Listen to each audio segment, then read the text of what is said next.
right, Tom, tell us about your experience today. It was like coming home. It was like being with family. They brought out the best of me, and they were compassionate, loving, kind, inspirational, funny. The whole experience was just wonderful. Great. So what is the outcome that you want to achieve with your personal branding photo shoot? I want people to really catch who I am, not what I do, but who I am. Nice.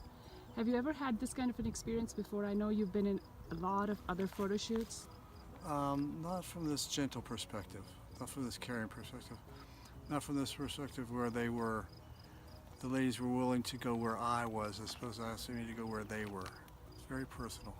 Very nice. Thank you so much. So we did a sunrise shoot and a sunset and an in-studio inside shot. So give us your perspective and experience from those three angles. It was a whole day. It was only about 3 hours together we spent, but it was the whole day was based around doing what was right for me and my brand and my mission and my purpose on this earth. And I felt very nurtured, very loved, very taken care of.